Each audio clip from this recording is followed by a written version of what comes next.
Hola, ¿qué tal, queridos amigos? Una vez más estamos aquí en su programa Sinérgicamente con el Tigre. Alfonso Quintero Iceta, alias el Tigre. Bienvenido, amigo. Un gusto, como siempre, Walter. Gracias, Manuel. Alfonso. Gusto verlos. Gracias, Sí, sí. un Y gusto bueno, verte. pues como en los últimos tiempos aquí Estados Unidos nos los prestó un ratito y bueno, pues directamente desde Tennessee viene Emanuel que nos acompaña y es nuestro invitado el día de hoy. Bienvenido, Emanuel. Gracias, gracias.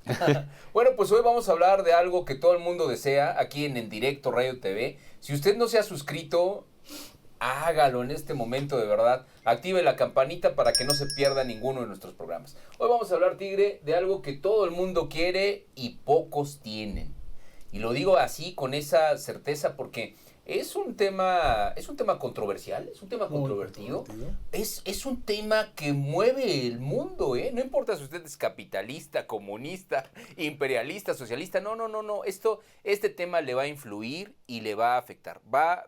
Crea o no usted en este tema, rige la vida de los seres humanos independientemente de si usted crea en él o no.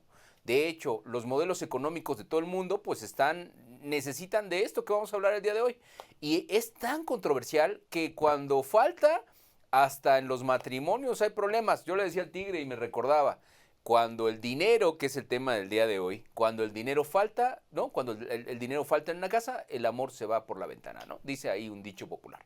Así es que bueno, el dinero es una cuestión, pues a veces pensamos que es meramente económica, pero cumple muchísimos otros factores, por supuesto sociales, antropológicos, ¿no? Rige los sistemas económicos de los países, ¿no? Antes los billetes decían que era un peso en oro, ¿no? Que era lo que valía la moneda, ¿no? O su equivalencia, porque tenían respaldo en oro las monedas de los países. Así es que, pues las economías han evolucionado tanto hasta tener papel moneda. En México acaba de haber elecciones, Tigre, y es tan sensible el tema económico, el tema del capital, en todos los países, que ganó una candidata de izquierda, de la continuación de la 4T, Claudia Sheinbaum, y al otro día el peso se depreció, ¿no? Entonces me refiero, el dinero es un tema sensible para las naciones, o sea, los temas políticos afectan la economía de las naciones, es una cosa increíble. Y ahora, por ejemplo, que ganó en la Argentina un candidato de derecha, el peso argentino se ha apreciado, es la moneda que más se ha apreciado en los últimos tiempos. Es una cosa increíble porque las decisiones políticas también afectan al dinero. Bueno, todos trabajamos, dicen por ahí otro chiste que es tan malo el trabajo que hasta te pagan por hacerlo, ¿no? Bueno, yo no creo tanto en eso, pero Tigre, vamos a hablar del dinero. Tú que eres una persona trabajadora, eres una persona bueno, eres contador de profesión, sí, y que has estado en direcciones de grandes multinacionales, pues yo creo que tú eres una persona idónea para hablarnos del dinero. ¿Cuál es tu opinión acerca del dinero, Tigre? Pues tú ya lo dijiste, el dinero está ahí, para bien o para mal. Hay gente que lo disfruta, hay gente que lo ahorra, hay gente que batalla para obtenerlo y está ahí. Yo lo que diría es un poquito de lo que Walter ha dicho, pues empecemos a hablar cómo vino el dinero. O sea, al principio el dinero nació porque se intercambiaban las cosas que hacía. Un herrero le hacía un favor a alguien haciendo herrería y el que sembraba papas pues le traía papas, ¿no? Y con eso comía. Y así, el de las papas iba con el que lo peinaba y también le daba algo de papas, o con el que hacía canastas, o el que hacía los costales y le daba papas. Y empezaron con los trueques. Y luego, pues ellos mismos, llegó el momento en que el herrero tenía muchas papas ahí guardadas y dijo, oye, pues ya no te puedo aceptar más. Y entonces empezó a darle algunos artículos ya hechos al que vendía las papas y ese intercambiaba. Y eso fue inoperante, y entonces lo que hicieron fue que después de que intercambiaban esos artículos empezaron las monedas, y como tú decías ahorita, las monedas aquí mismo yo las viví, las monedas valían lo que era el metal, en cobre, en plata o en oro. Ahora mismo la onza de plata o la onza Troy de oro vale todos los días. Tú lo ves en los indicadores de dinero, sí, y están ahí cuánto vale la onza de plata y cuánto vale la de oro, ¿no? Entonces, después que eso también se volvió un poco inoperante porque algunos los acuñaban o lo que pasara, vinieron los billetes, que realmente se fue un acuerdo y se llama dinero fiduciario, donde los billetes eran respaldados por oro. inicialmente para emitir dinero tenían que tener una reserva en su banco central de oro. Y eso, pues Estados Unidos en 1970 lo quitó y lo quitaron otros países y hoy todos tienen dinero fiduciario. Habría que decir también que al principio había divisas, yo no sé, ustedes son más jóvenes, y la divisa era solamente de los países más fuertes, como por supuesto el que más fuerte es el dólar, donde hay más reservas en dólares y es la moneda que más se cambia en el mundo, que más se comercializa. Después estaría el euro y luego están francos, el yen, el franco canadiense, la libra esterlina y todos estos otros, ¿no? Pero realmente divisa es cualquier moneda de cualquier país. O sea, las divisas, México es una divisa, la de los pesos. Sí. No te la aceptan en otros países o es difícil que te cambien en otro país, pero es una divisa, como lo es de cualquier país, el de Costa Rica o el de ellos. En general la gente piensa que divisa es solamente de los países fuertes. Claro que no. De hecho, el peso mexicano es una de las divisas de países emergentes. Es la divisa del país, o era, porque parece que ya se ha depreciado tanto, pero era una de las divisas de países emergentes más importantes. Y déjame contarte una historia. Una vez estaba yo en La Habana, bueno, voy a decir, oye, dices, Tigre, que oye, estás muy serio, Tigre, porque como estamos hablando de dinero, es un tema serio. Estoy pensando. Oigan, esto nadie lo sabe, me he enojado una sola vez con mi mujer, una sola vez, y éramos novios, ni siquiera estábamos casados. No te creo, ¿eh? Y fue en La Habana, Cuba. Bueno, fue tal su enojo, ella era la del dinero, bueno, sigue siendo la del dinero en realidad,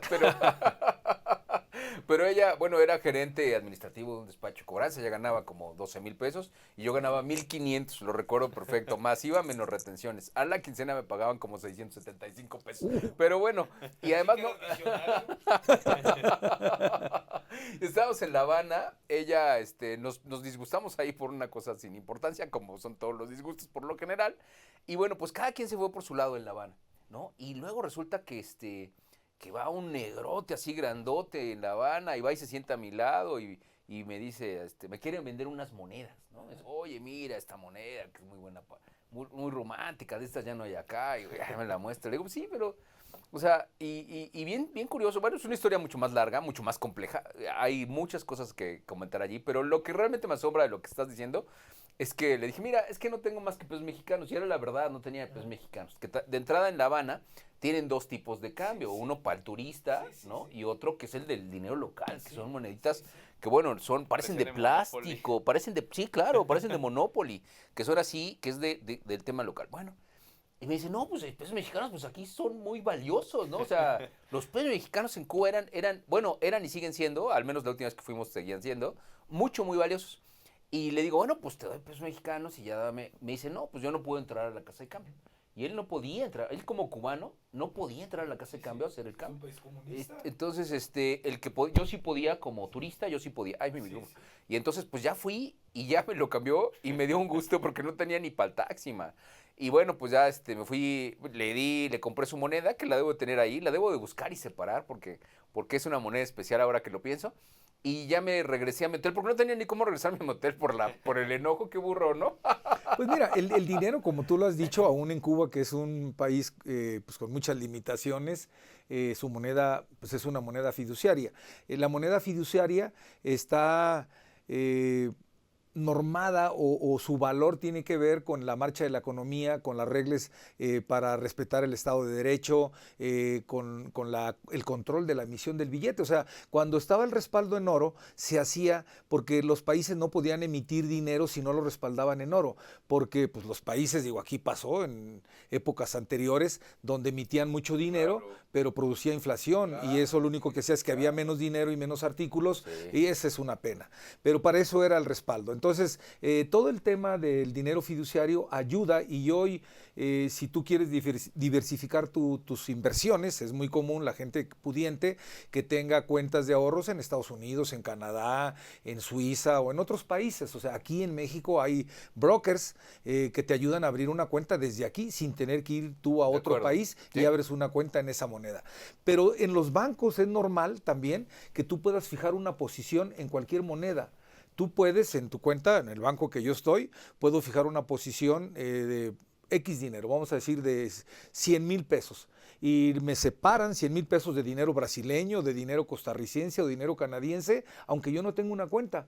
Me lo dejan ahí separado y obviamente esa moneda se puede desplazar para arriba o para abajo y yo decido vender esa posición y tomar la pérdida o la utilidad sin tener cuentas. O sea, hoy puedes hacerlo en línea. Hoy puedes hacerlo en línea. Entonces, con eso lo que estoy diciendo es del trueque al dinero fiduciario ha cambiado mucho. Y no hablaré mucho, pero ¿qué tanto saben ustedes de las criptomonedas? Las criptomonedas también es dinero reciente, es dinero digital. Tú que eres más joven del equipo, sí. Emanuel, ¿qué sabes de las criptomonedas? No, sí llegó un momento en el que... tienes? A ver. Sí, llegó un momento de que todo el mundo estaba de que tras las Bitcoin, todas las monedas que eran basadas en algo que, digamos, no era físico, pero tenía mucho valor y en algún punto, pues, lo sobrevaloraron, pero, pues, de verdad que tuvo un impacto muy fuerte, en especial en internet, que en algún momento llegué a usarlas. Siguen existiendo. Está interesante.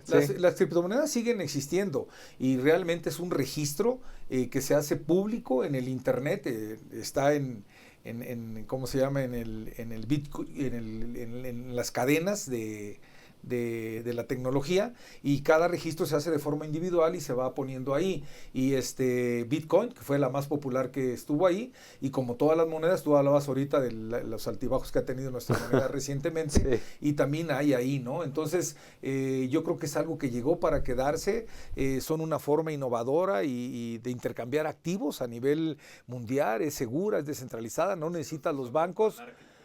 Sí, mucho, ¿no? No se usa tanto como todo. Cuando llegaron los primeros teléfonos celulares, pues poca gente usaba los teléfonos celulares, y ahora lo mismo pasa con las criptomonedas. Pero no quería dejar de decirlo porque también es algo que iremos viendo más uso, ¿no? Ya hablaba yo de las divisas y ya dijimos todo o un poco de lo que tiene que ver con las divisas. Las divisas son las más fuertes. A mí, cuando pienso en diversificar el dinero, la gente que tiene que diversificar el dinero, pues generalmente dan ganas de comprar dólares. O sea, los dólares, aunque han subido recientemente, pues justo en las elecciones de hace 6 años, y llegaron a estar a más de 22 pesos. Sí. O sea, cualquier persona que haya comprado dólares de 22 pesos, pues perdió 5 pesos. Sí. Hace apenas un mes valían 17 pesos. Y eso sin rendimiento, o sea, porque los rendimientos que dan en dólares o en libras es muy bajo.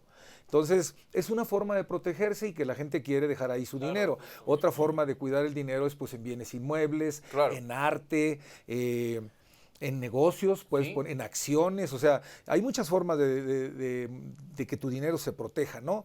Ese tema que acabas de tocar a mí me gusta mucho, Tigre, porque eventualmente nosotros pensamos que el dinero es solo el billete, ¿no? Y no, la verdad es que, como tú acabas de decir, en realidad el dinero... yo me acuerdo que en la universidad estudiamos un concepto que es súper amplio, que es el del patrimonio. Y bueno, no quiero sonar técnico, pero abogado soy y me acuerdo de esta definición porque son de las que te tienes que aprender de a chaleco.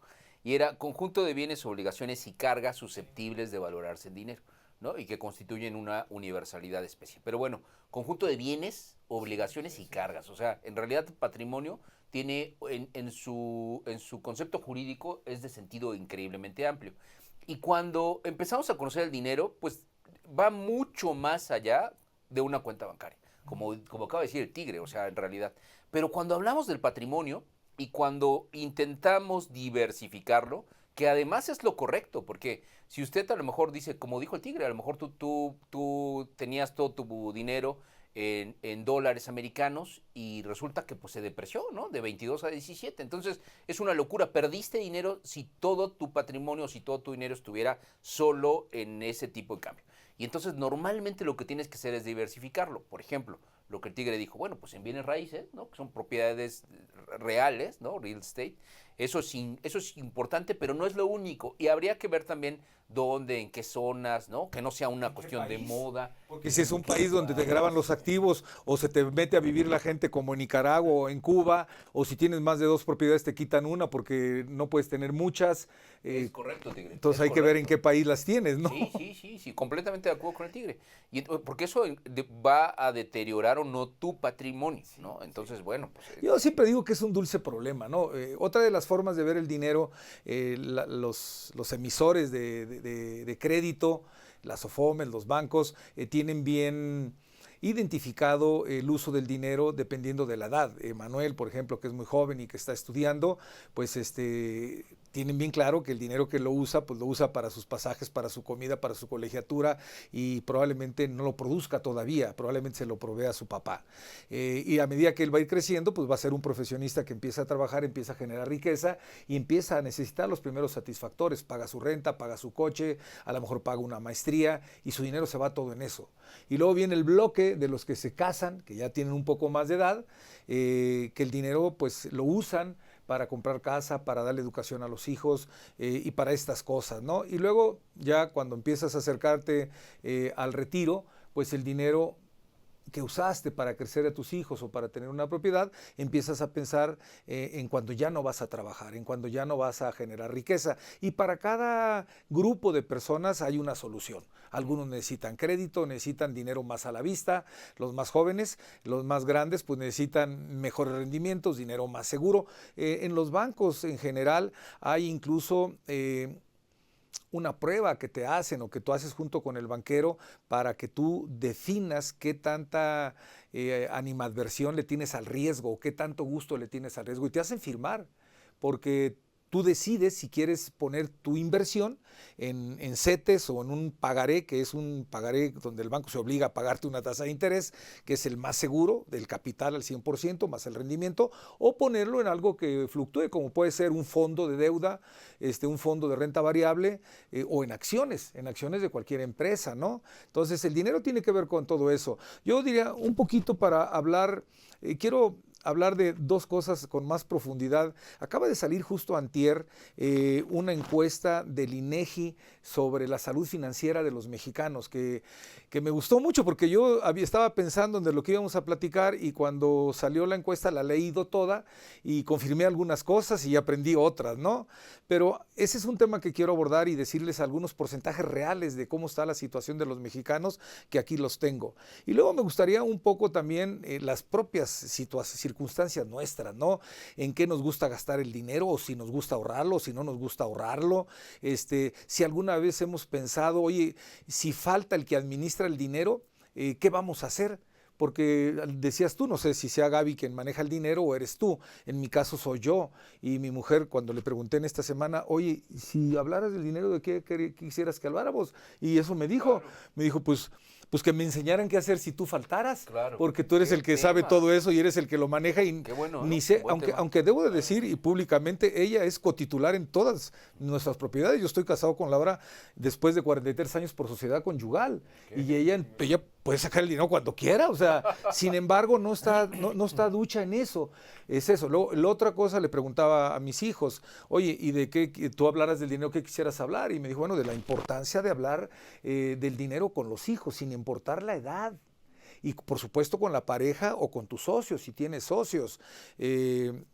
Darles incluso un instrumento, como puede ser una tarjeta de débito, o darles un sistema de incentivos en la escuela, monetarios, donde ellas vayan ahorrando. O sea, creo yo que es algo que hablar de eso. Pero antes de hablar de eso, quisiera hacer unas cosas muy breves. Por ejemplo, ¿cómo funciona el dinero en la sociedad? Primero, que es una forma de intercambiar y de fácil comprensión. Si nosotros nos hubiéramos quedado con el ejemplo de las papas, pues hubiera sido muy complicado. Ahora es muy fácil, cuando se quitó el trueque, que tú pienses cuánta riqueza tienes. Es fácil decir, monetizar tu coche, tu casa, tus acciones, tu cuenta de ahorros, y sabes cuánto dinero tienes. Y lo puedes convertir en yens o en libras o en dólares, y más o menos, no más o menos, exactamente sabes. Puedes también pensar en el futuro. Si tienes un estado de resultados o tienes un presupuesto, cuánto dinero vas a ingresar y cuánto dinero vas a sacar, y si te queda dinero o si tienes que conseguir dinero. O sea, la unidad de dinero nos permite hacer eso. Esa unidad de cuenta, que es una medida común de valor para las empresas, para las familias, para las personas, nos permite realizar cálculos económicos. Los damos por hecho, pero eso no existía hace muchos años, ¿no? También te sirve para almacenar. O sea, tú sabes cuánto dinero tienes ahorrado, almacenado. Y si lo tienes en oro, sabes cuánto vale la onza. Si lo tienes en onzas de plata, igual. Aún el arte u otras cosas de valor, las propias acciones, todos los días, si ustedes ven en la prensa, están las acciones que cotizan en bolsa o en otras bolsas del mundo. Entonces, si tú compras acciones, pues esa unidad de valor te ayuda a que tú comprendas cómo está tu activo, ¿no? Me parece también que reduce la incertidumbre. O sea, ustedes imagínense cuando alguien produce sorgo o cebollas o papas, pues son perecederas. O aún el que produce aluminio, vigas de aluminio, digo, aquí y en el mundo hay quien produce aluminio, en el país produce bastante acero, sabe cuánto activo tiene, pero también cuando cae el acero, pues se cae eso, o cuando no lo puede vender, o cuando hay mucha demanda. Entonces, todo eso también te sirve para que tengas certidumbre y que controles el nivel de incertidumbre que puede pasar con eso, ¿no?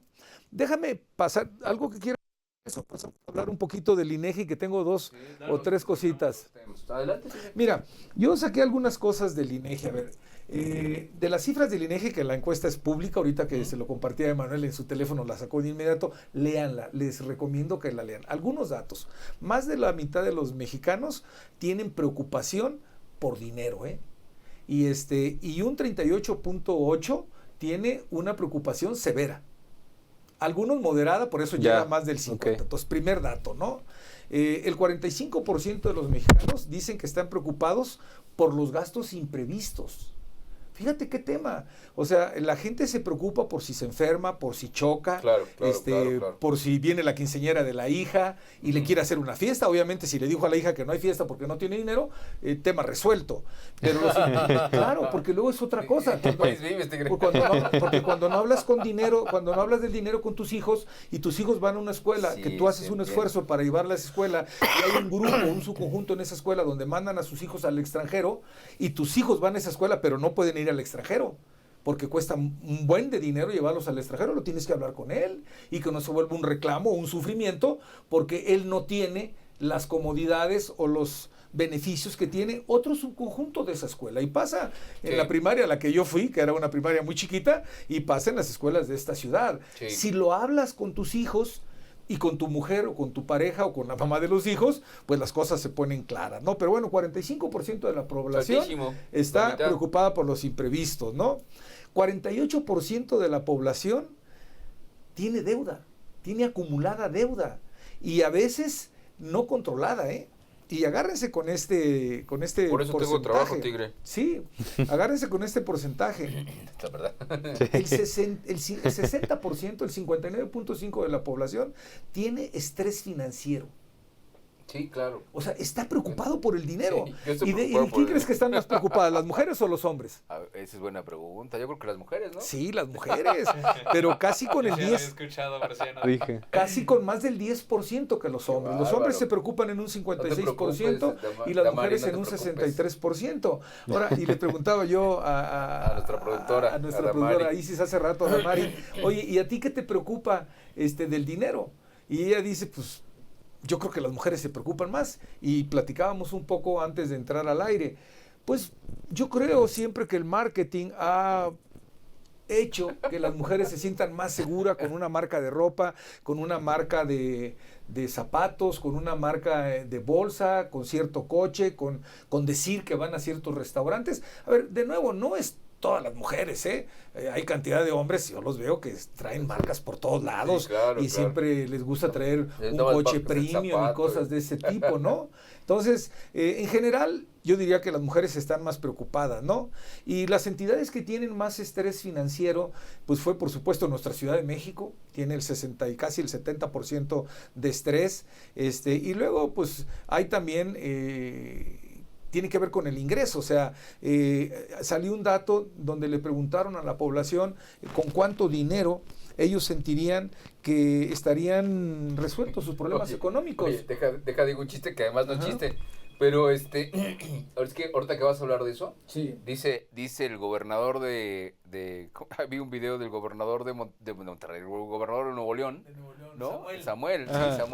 que dicen, no, hombre, dice, yo he conocido gente que gana 40,000, 50,000 pesos y es feliz con eso. O sea, así como dice, sí, sí, cuate, ¿en qué país vive? ¿Cuál es su realidad?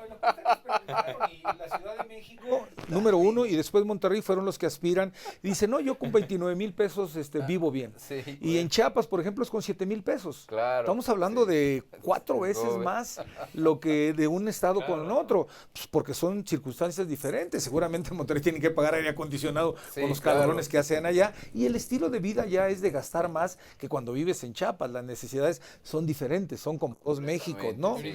Un video también de la Ciudad de México, o sea, propiamente aquí, y van a la calle a preguntar cuánto sería lo que gana la clase alta. Y en la calle le preguntan, no sé, al barrendero y te dice, 5,000 pesos. Y es una locura que la diferencia que piensan, ¿qué es lo que gana la clase alta? Con lo que realmente pues está ganando. Digo, lo puedo entender cuando no tienes educación, pero ahora en internet está todo. Tú te puedes meter ahí a Google a buscar todo, en Safari, en cualquier buscador. Pero déjame continuar con lo que encontré ahí. O sea, le preguntaron a la gente, ¿y qué te produce el estrés financiero? Y de nuevo, confirmé lo que yo pensaba. Pues primero quedarte sin empleo. O sea, la gente que genera la riqueza del hogar o del grupo donde se tienen que pagar gastos, quedarse sin ingresos es una causa de estrés financiero. Que te los bajen o que tengas problemas laborales, porque entonces ves que viene una amenaza de perder el dinero y eso pues te produce ansiedad. Bueno, le preguntaron, ¿y qué es lo que te produce? Y dijeron exactamente qué es lo que te produce. Les produce ansiedad, les produce falta de sueños, depresión, problemas estomacales, o sea, hay todas esas cosas reales que pasan con las personas cuando están en una salud financiera mala, ¿no? Y una de las conclusiones que dice el estudio, que todo eso resulta porque quieren vivir más allá de sus posibilidades. De acuerdo. Y yo, por supuesto que estoy absolutamente de acuerdo en eso. Sí. O sea, yo siempre he pensado que las personas o las familias deberían de acomodarse al ingreso que tienen y suficiente debería de ser con no estar preocupado por pagar tus gastos necesarios, como puede ser tu vivienda, ya sea rentada o pagándola, tus gastos que produce la vivienda, los que tengas, si tienes luz, agua, teléfono o tal vez internet o televisión por cable y por supuesto la comida. O si tienes niños, sí, pero niños que los quieres mandar al colegio A o al colegio B o al colegio C.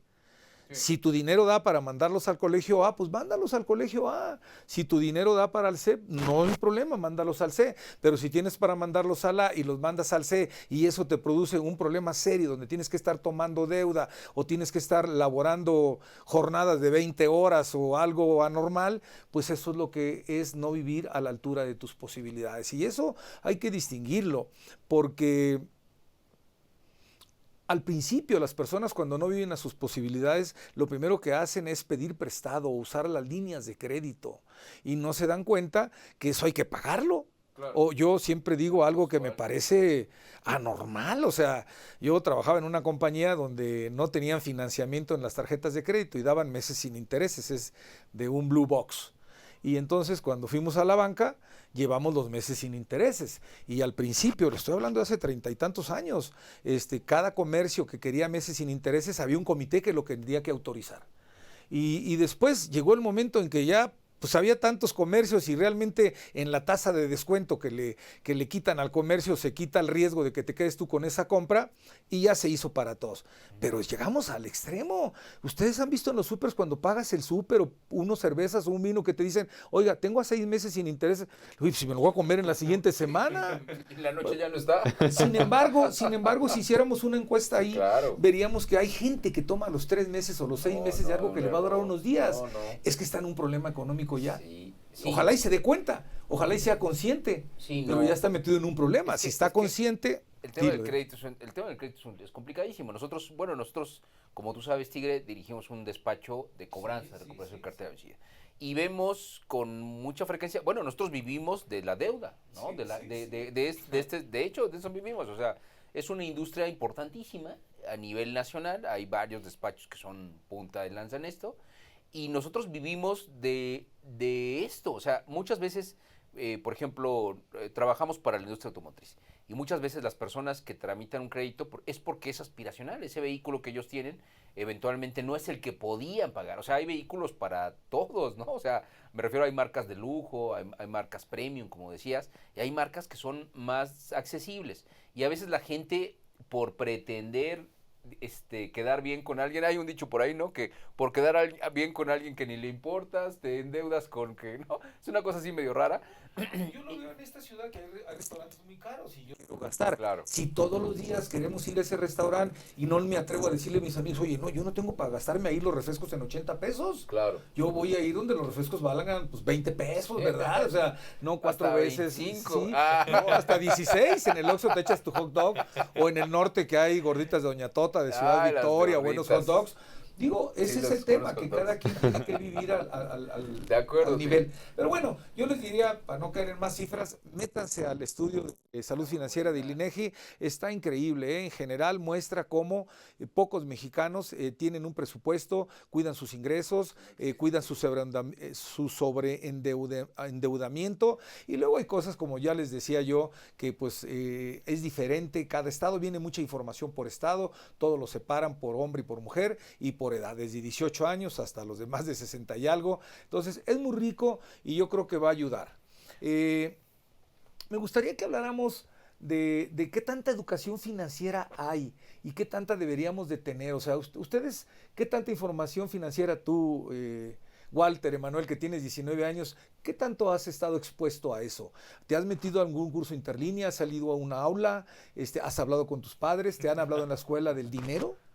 Dímelo. Yo en la escuela realmente no lo vi mucho. En la escuela son muchas cosas de ciencia, tal vez matemáticas, pero del dinero casi nunca se toca. Ya en la universidad, plenamente por la carrera en la que estoy estudiando de administración, pues lo veo bastante.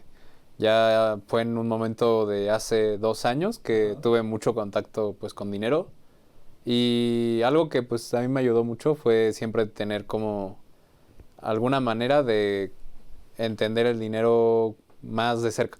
Tener alguna tarjeta de crédito tal vez no sea muy apropiado cuando eres chiquito, pero de débito sí tuve ya desde un tiempo, y pues sí te ayuda a ver como alguna manera de relacionar como cuánto dinero puedo generar como para comprar algo, y como el débito realmente tienes que tener ese dinero, te hace tener también yo creo un poco una conciencia, y pues sí es muy sano y te ayuda también a entender otras cosas de los precios, entiendes pues muchas cosas que deberías entender desde lo más pronto posible. Sí. Y sí, ahorita no he visto de mucho. Las tarjetas, en la tarjeta de débito pues te pueden poner un dinero finito. Si te ponen tu mesada, pues se te acaba la mesada y hasta el otro mes. Y en las tarjetas de crédito ahora es muy común en los bancos o en los emisores de tarjeta de crédito que tú controles el límite. Tú le puedes decir un límite y no se lo mueves hasta que se paga, y es una forma de controlarlo. A veces, si a tu hijo le pones un límite X y necesita comprar algo caro, pues se lo aumentas porque ese caro se lo encargaste tú de que te lo comprara a tu nombre, ¿no?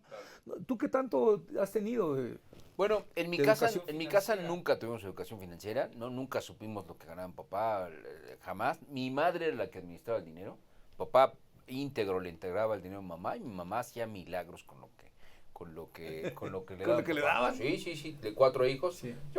Yo creo que nunca nos faltó nada, ¿no? En el caso de la casa, mi papá fue una persona increíblemente trabajadora, ¿no?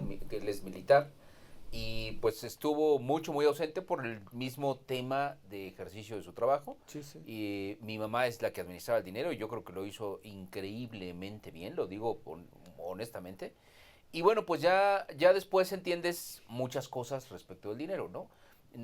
Nosotros hemos padecido por ello. Yo creo que soy una de las personas que tiene estrés. Quisiera tener la solvencia suficiente para poder abrir filiales, sucursales, oficinas, contratar decenas de personas.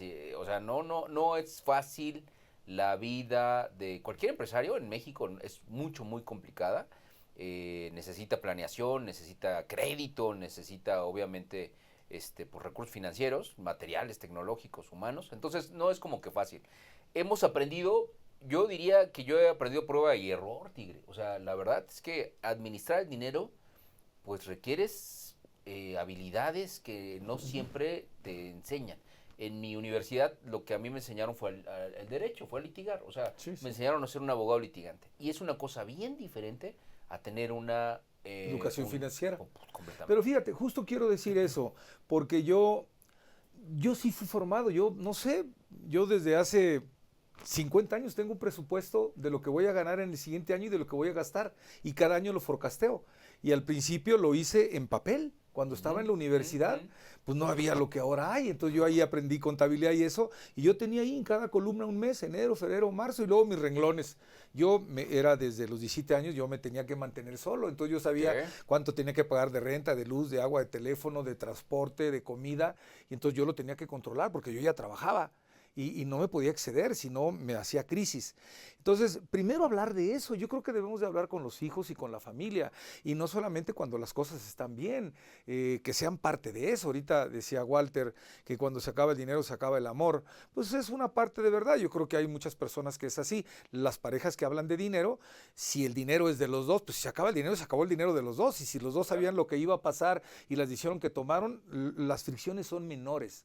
Cuando se acaba el dinero y se acaba el amor, es que al que se le acabó el amor pensó que la llave del dinero era interminable, y el que tenía la llave del dinero le hizo pensar que era interminable. Entonces, primero lo que yo diría, ahora hay educación financiera. Las SOFOMES y los bancos tienen obligación de hacer cursos, y se dan hasta en aulas y se dan en internet. Ustedes metan si hay cursos de cómo ahorrar tu dinero, cómo generar dinero para una hipoteca, para un viaje, en qué invertir. Es muy fácil. Segundo, a mí me parecería que en la primaria, fíjense lo que estoy diciendo, y por supuesto en la secundaria, hablar de dinero y de cosas elementales, desde que comprendan el valor del dinero. Que yo veo ahora adolescentes o jóvenes que piden cosas y ni idea tienen de lo que cuestan las cosas. Pedir una camisa, o pedir un coche, o pedir dinero para salir de viaje. O sea, deberíamos de ser conscientes lo que eso cuesta, ¿no? Oye, es que me acordé de un meme, perdón, Dilo.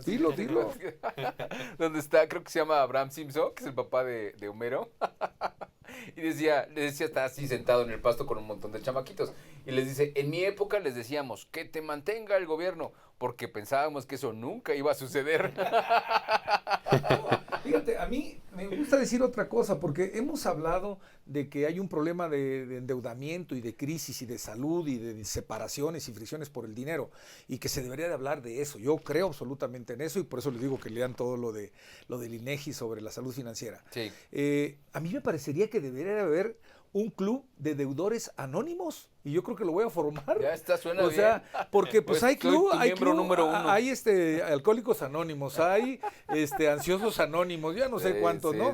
Pues los deudores deberían de ir y decir todos los problemas que les causó, así como les causan los vicios a las personas que tienen los clubes, pues el endeudamiento causa muchos problemas, y que otros escuchen les va a evitar que caigan, o les va a decir cómo salieron de ahí, porque hay mucha forma de salir también cuando las personas están en crisis económicas. Pues lo primero es adaptar tu vida a lo que tienes de ingresos, quitarte los gastos que no puedes pagar.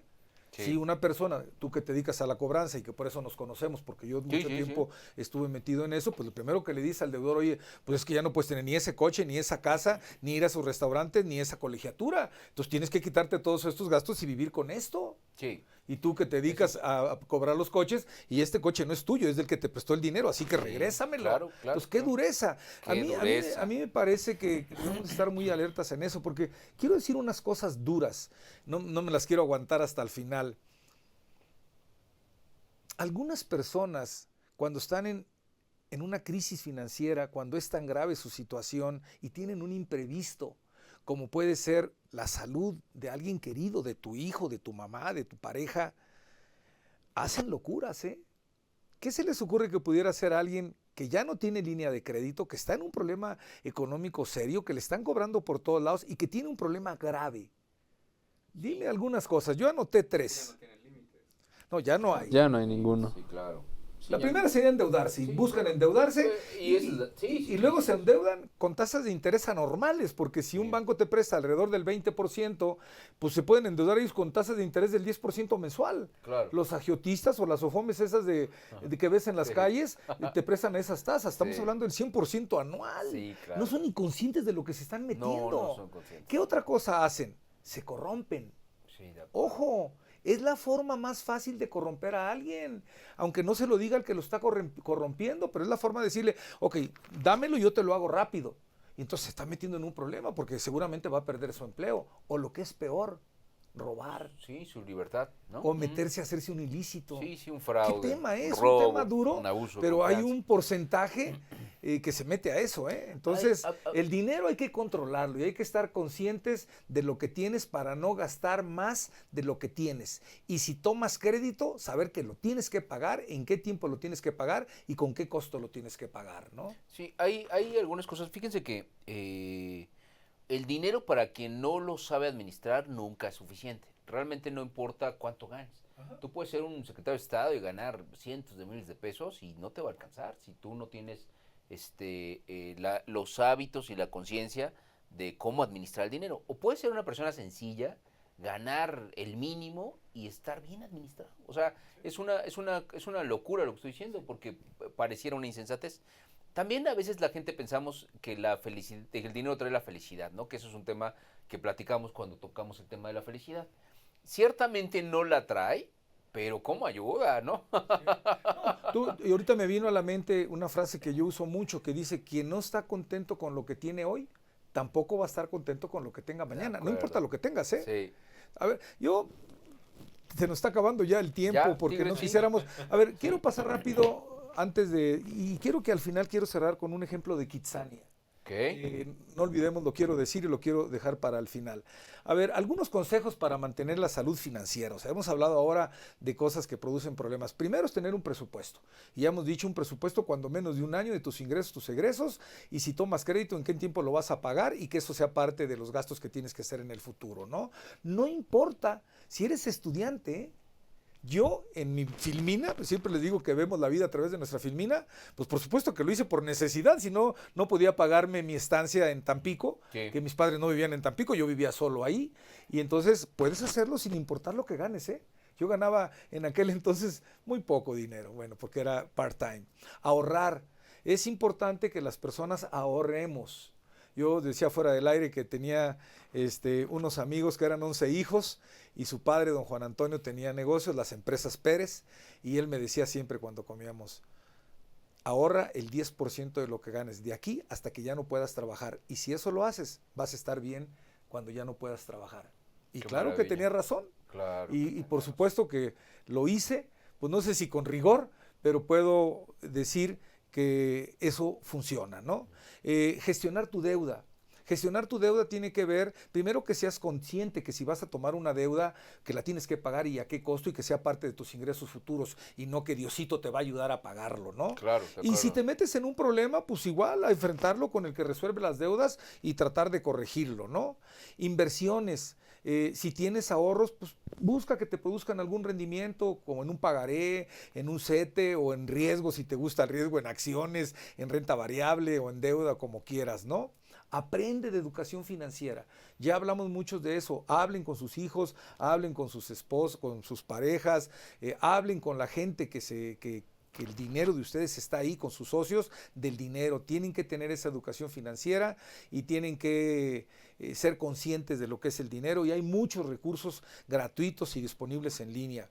Proteger tus activos, seguro para tu coche, seguro para tu casa, seguro de vida, todo eso hace que si tienes un imprevisto, pues esos seguros sean parte de tu recurrente, de tu gasto recurrente y no un inesperado de gastos médicos mayores o de gastos médicos menores que también hay. Entonces, si tú ya sabes, en el primer mundo es muy común, la gente tiene asegurada su casa, su coche, tiene seguro de vida, tiene seguro de gastos médicos mayores y sabe que es una parte de su recurrente y cuando tienen un imprevisto de eso, pues con una pequeña prima arreglan su problema, ¿no? Establecer metas financieras, o sea, en ese presupuesto que haces, pues es importante que tú establezcas metas al corto, al mediano y a largo plazo, desde comprar un activo fijo, un activo más complicado o hacer un viaje soñado, también se vale, ¿no? De acuerdo. En fin, yo quisiera, antes de mi última hoja, hablar de un tema que tiene que ver cómo organizar tu dinero. A mí me parece que primero debe dejar de ser tabú. De acuerdo. O sea, ahorita hablábamos fuera de aquí que es difícil para algunas personas hablar con sus hijos o con sus seres queridos del sexo, porque pues el sexo existe y te puede producir enfermedades severas o te puede producir hijos que no deseas y te rompe la vida y te cambia la vida. Hablar de las drogas, o sea, a cualquier joven le ofrecen drogas, ahora es así. Digo, yo decía fuera del aire que cuando mi hijo estaba pues entrando a prepa, regresó y me dijo, oye, pa, tenían un agua loca. Y le decían agua loca, no sé qué le echaban y todos los que la tomaban se ponían bien locos. Y entonces dije, no, pues tú mejor no tomes de esa agua loca, ¿verdad? Sí, claro. Entonces yo creo que es importante hablar del dinero también con todos, todos que están ahí, que dependen de ese ingreso. Les decía yo hace rato que mi esposa se preocupaba por qué iba a pasar. Ahora es muy fácil. Por supuesto, tú puedes tener todo ahora en tus archivos, en la nube digital. En iPod, en la nube, puedes subir y puedes poner todo lo que tienes ahí y puedes delegar los accesos para que cuando tú mueras, tú decides a qué correo le avisan, oye, ya se murió Alfonso, y le avisan a tu hijo, a tu esposa, o a tu amigo, o a tu tutor, o albacea, como se llama, y entonces él ve todo lo que tú dejaste ahí, desde tus indicaciones, tus fideicomisos, tus ahorros, tus passwords, todo lo que quiera. Con lo cual es muy fácil tenerlo, no cuesta nada, basta con que tengas eso y es una manera de hacerlo. O que le digas a algún amigo, a algún hijo mayor, pues que dónde están las cosas o la clave donde tengas tu testamento. Por supuesto, tener un testamento que la mayoría no lo tiene. Septiembre es mes del testamento, acuérdense que es muy barato. Entonces, tener todas esas cosas, ¿no? Si ya muere la persona, pues el que se queda con los bienes, pues tiene que revisar todos sus activos fijos, sus activos circulantes, sus acciones, ver lo que existe, hacer un presupuesto si él no lo hacía o si ella no lo hacía, y entonces acomodarse a lo que quedó, porque no siempre quedan activos, generalmente quedan deudas. Sí, que entonces, es una tragedia enorme. Tigre. Sí, pero también tienen que saber qué hacer con la deuda. Si tú no eres obligado, no estás obligado a esa deuda y hay que dejarla pasar, ¿no? Es correcto. Es más, incluso en el tema de los seguros, por ejemplo, hay créditos hipotecarios que cuando se muere el acreditado, hay un seguro de vida que paga el crédito, ¿no? Y entonces ya ni siquiera tienes que pagarlo, ya esa casa va a estar a nombre de tus herederos, entonces es una cosa... No, realmente hay seguros para todo, tú puedes tener seguros para lo que quieras, pero bueno, el tema importante aquí es, como ya lo estoy diciendo Walter, yo creo que el tema de los seguros para todo es muy importante tenerlo, la gente no lo tiene porque cuesta, pero luego cuando viene el imprevisto es más grave, ¿no? Si tienes inversiones, pues diversificar tus inversiones, no solo tenerlo en un instrumento, acuérdense que los bancos en México te pagan hasta 400,000 UDI si quiebra un banco, en Estados Unidos 250,000 dólares, en otros países como Canadá o como Costa Rica. En Costa Rica no te garantiza nada, si quiebra el banco te vas con él, y en Canadá es muy bajo, ¿no? Y así es en cada país, de nuevo, como habíamos dicho, ¿no? Yo, antes de irnos, quiero decir un ejemplo de Kitsania, porque Kitsania es un negocio que hizo un mexicano. ¿Han ido? Seguramente tú. Yo hace muchos años, porque yo iba hace 30 años o más, a lo mejor cuando mis hijos eran pequeños. El primero estaba aquí en Santa Fe. ¿Sí? ¿Y te recuerdas cómo era la entrada? ¿Qué era la entrada? ¿Qué tenía hacia afuera cuando entrabas? El del avión, ¿no? Un avión. Sí. Y tienen un avión, porque en la cultura mexicana, cuando tú vivas a esa tierra de niños, que quiere decir Kitsania, la tierra de los niños, vas a divertirte. Entonces, desde que te entras, te subes al avión, como cuando te enseñan tus papás que te vas de viaje, y te vas de viaje. Y entras a Kitsania, ¿y qué es lo primero que te daban? Una tarjeta. Kitsos, ¿no? Una tarjeta o monedas que ahora son en una tarjeta. ¿Y qué empiezas a hacer con la tarjeta?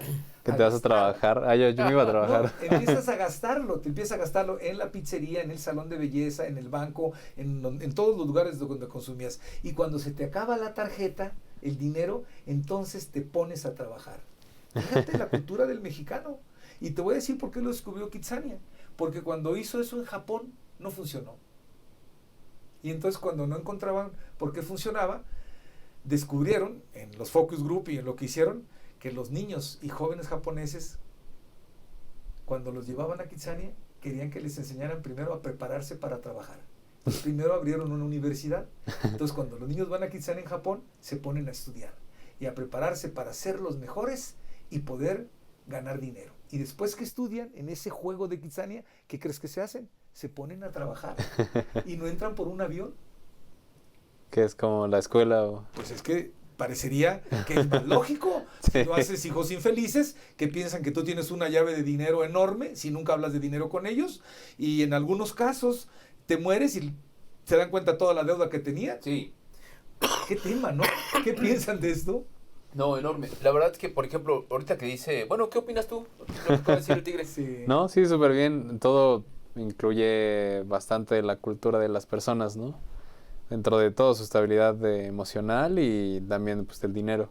Y tú conoces un poco la cultura japonesa, ¿no? ¿Qué Sí, puedes decir no, de la cultura japonesa son súper fuertes con todo eso del dinero y en especial con toda la parte laboral. Siempre son de tener unas políticas bien rígidas y mentalmente sí es muy diferente a como piensan aquí en México. Sí, completamente de acuerdo. Sí. La verdad es que el trabajo en Japón es una cosa impresionante, de verdad, impresionante. Los trabajadores japoneses son... Para trabajar y para ganar bien. Sí, claro, por supuesto. Pero son muy buenos los trabajadores Sí. japoneses. Oye, yo quiero un poco también meter aquí de mis notas. Mis hijos yo he hablado con mis hijos de dinero siempre, desde que eran niños y ni sabían qué era el dinero. Y hace unos años en una cena, que siempre buscamos no hablar de las trivialidades, ¿en qué te gastas tu dinero? Creo que aquí una vez lo he dicho. Entonces cada uno empezó a decir en qué gastaba su dinero. Alguno dijo, yo me lo gasto en gadgets. O sea, a mí me gusta gastarme el dinero, la televisión más moderna, el reloj más moderno, bueno, el reloj digital, el teléfono celular más moderno, y le gustaban los gadgets. Una de mis hijas dijo, pues a mí los viajes. Bueno, pues se fue a ver el Gran Premio de Barcelona y está punteando todos los grandes premios de Barcelona y aprovechó allá para quedarse unos días y dice, yo me gasto el dinero en viajes.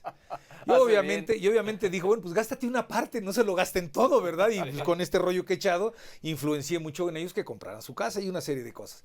Y a mí me gusta gastármelo en reuniones. A mí me gusta convivir con la gente y gastármelo en reuniones y viajar también. Claro. Como he dicho siempre, de forma moderada y no todo. Pero con frecuencia me gusta hablar de que deberíamos de estar conscientes que no te debes de gastar todo el dinero en eso. Y quiero hablar, yo que estoy en edad de retiro, que todos deberían de pensar en su retiro y no ser una carga para nadie, ni para el gobierno, ni para tus hijos, ni para la caridad. O sea, desde temprano hay que pensar en que en algún momento tú ya no vas a trabajar y necesitas seguir viviendo, pues ojalá y 20 o 30 años sin ingresos, y que deberías de tener suficiente riqueza para vivir así. Porque si te lo gastas todo en ti o en tus hijos, fíjate qué duro estoy siendo.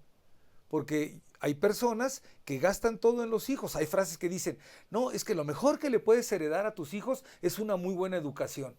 Sí, si te queda a ti para comer cuando tengas 70 años. Si le das una excelente educación y no te queda a ti para comer a 70 años, yo cuestiono eso. Digo, pues a lo mejor tu hijo debería de ir no a la escuela H, debería de ir a la C, a la B o a la D, y se para cuando ya no puedas trabajar. Sí. Entonces, ¿cómo la ven ustedes? No, Digo, yo voy de por el acuerdo. mundo diciendo eso No. sin que sea el poseedor de la verdad. No, estoy completamente de acuerdo contigo. Fíjate que en la cultura mexicana, Tigre Manuel, muchos de los paterfamilias o de las familias piensan o están convencidos de que sus hijos los van a cuidar cuando ellos sean mayores, ¿no? Ya no es así. No, pues Probablemente a lo mejor nosotros cuidamos sí, de ¿no? nuestros padres, Sí, pero sí, ahora sí, ya sí. no, ¿eh? Sí, ahora, No. pero además tú dijiste, tú dices algo cierto, tenemos un amigo en común que dice, yo no quiero ser una carga para ti.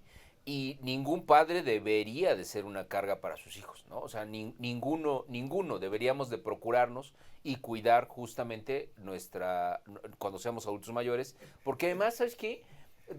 Te empiezas a tener achaques, te empiezan a doler las rodillas, Sí, ¿no? sí. Ya no, No, pues ya no. o sea, No te contratan. claro. O sea, en este país ya después de los X años, ya de los 50, 60, no se diga de los 70, nadie te quiere contratar. Claro, sí, Por claro. muchas razones válidas, pero bueno. Sí, pues hay que cuidarlo. Y bueno, pues el dinero siempre es un tema sensible, Tigre. Hay muchas cosas más que Sí, quisiéramos platicar, sí, pero el sí, tiempo es corto siempre. Sí, Hay sí. que administrarlo, ¿no? El Sí, tiempo sí. hay que administrarlo sabiamente también. ¿Alguna conclusión antes de cerrar este episodio, Manuel?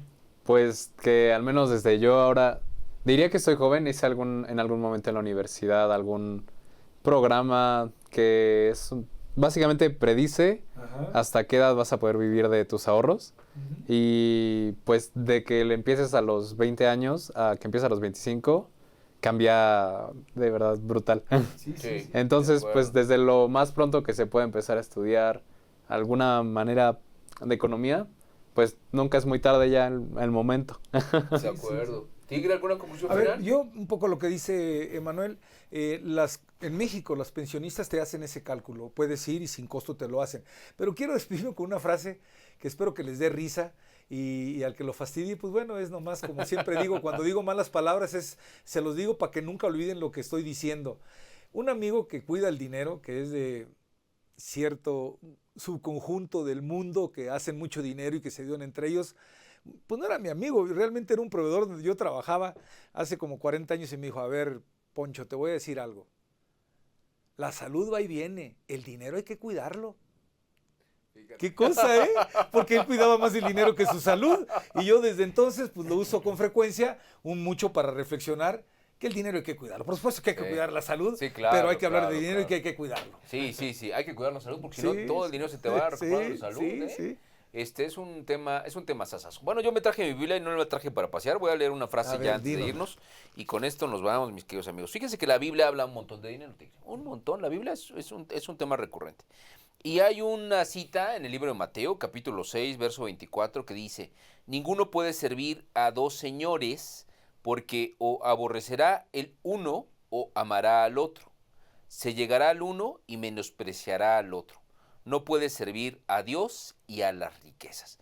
Y básicamente lo que quiere decir aquí, no es que esté separado de las riquezas, quiere decir que tu corazón tiene que estar puesto en Dios, ¿no? Hablando de este tema en particular, ¿no? Porque las riquezas también pueden ser sujetas de idolatría, ¿no? O sea, hay gente, pueden ser tu Dios, vaya, básicamente. Y tampoco sería sano, ¿no? De acuerdo con el tema bíblico. Claro. Nosotros somos espirituales, creemos en Dios, ¿no? Bueno, yo particular y personalmente creo, y entonces es importantísimo que haya un lugar para ti. Es más, quisiera terminar con esto. Incluso si tú tienes dinero, espero que los que nos escuchen, les mandamos saludos a todos y suscríbanse. Pero incluso si tú tienes dinero, es importante el tema, la Biblia lo maneja como de caridad. Yo diría, estás moralmente obligado a ver por los demás, porque si tú tienes esa tremenda bendición en tu vida de tener un poco de riqueza, no es o no debiera ser solo para ti. Tienes cierta responsabilidad social, moral, o incluso generar compartir. riqueza, de compartir. Sí, es correcto, porque siempre hay gente mucha más necesitada que tú, y a lo mejor Dios te da por eso. Entonces, bueno, pues es mi conclusión. Estimado amigo, estimado Tigre, estimado un placer, Manuel, como siempre, verlos. Saludarlos a los dos. Y bueno, pues este fue su programa, Sinérgicamente con el Tigre. Hasta la próxima. Hasta la próxima, amigos.